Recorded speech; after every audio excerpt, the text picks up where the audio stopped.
Welcome to Barron's Roundtable, where we get behind the headlines and prepare you for the week ahead. I'm Andy Serwer in for Jack Otter. Coming up, Meredith Whitney famously called the 2008 financial crisis. She joins us on what she's seeing now and what's ahead for the market. Plus, a look at some attractive dividend stocks and how they could reward shareholders for years to come. But we begin with our expert panel and 3 things investors ought to be thinking about right now. On the Barron's Roundtable, my colleagues Jack Hough, Teresa Rivas, and Andrew Bary. Guys, it was the first week of trading after the summer holiday. Not much to chew on until we got to Friday when we had not such a great jobs report. Jack, what's your take? It stunk. It stunk. Employers added 22,000 jobs in August. That's well below the estimate. It turns out now that they shed jobs in July. It was the first decline since the first year of the COVID pandemic. So the good news is that the weak job market makes a quarter-point rate cut basically a slam dunk. You can't even say that a half-point cut is out of the question. It's not likely, but the betting odds there on Friday were about 14% for a half-point cut.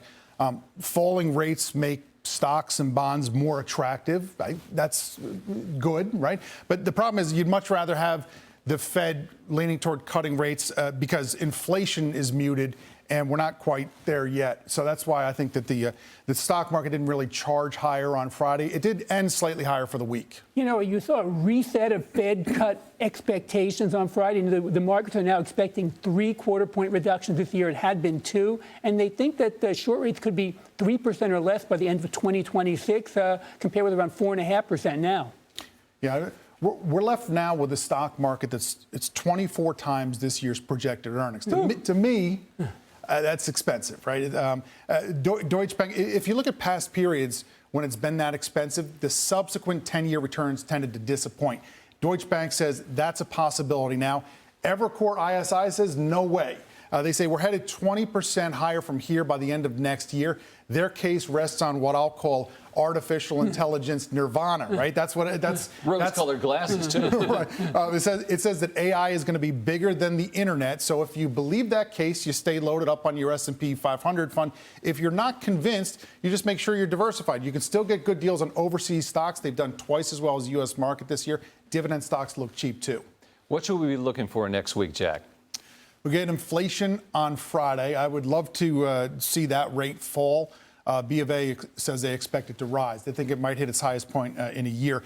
Not much on tap for earnings, but we'll see Oracle, Kroger, and Adobe. All right, he just mentioned inflation. Andrew, the ultimate inflation hedge, gold, has been hot to trot lately. Well, I mean, gold's been rocking this year, and you saw a rally this year that has accelerated in the last couple weeks or so. Gold topped $3,500 an ounce this past week and finished at a record high of nearly $3,600 an ounce on Friday. A couple factors have been driving that. You've had fiscal deficits worldwide, central bank buying, and you've had a weaker dollar. Gold is the anti-dollar. Also, you have lower rates, and that helps gold too. And this rally in gold could have legs. I mean, U.S. investors, I think, are very much underinvested in gold right now. I think a lot of financial advisors are embarrassed to recommend gold. I think many investors think it's an investment for kooks, cranks, and survivalists. But if that changes, I mean, gold could really move. Goldman Sachs came out with a report this week saying gold could be headed to $5,000 an ounce. All right, I'm not going to ask him if he's got any gold coins squirred away. But what about any other precious metals, Andrew? Well, you know, silver's also been moving. It's up about a similar amount to gold, top $40 an ounce. One place to look is platinum, where you basically it's trading around $1,400 an ounce, a big discount to gold. If you're looking to play precious metals, you have the GLD ETF, which is for the gold itself, GDX, which is an ETF for the gold mining stocks like Newmont and Barrick, which are 2 leading gold mining companies. Teresa, there was one stock, at least one stock, that was glittery this week.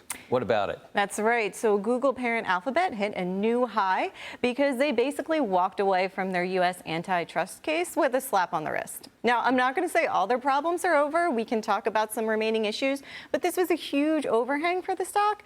They weren't forced to break up or do any divestitures, so it worked out really well. I can understand why the market was pleased. And this is actually good news for Apple as well, kind of their partner situation going on there, right? Exactly. So as part of the ruling, Google's going to be able to continue to pay Apple above $20 billion a year, maybe $25 billion is the number now, to be the default search engine on their products. So that's great news. That basically all just goes right to Apple's bottom line. It's the best kind of revenue you can ask for. And speaking of Apple, next week they get to make the news themselves because they're going to be having their signature fall event where they introduce the new iPhone. I know that expectations aren't really high, but that also makes them easy to beat. So I think it'll be interesting to watch there. Anyone in the market for a new iPhone at this point?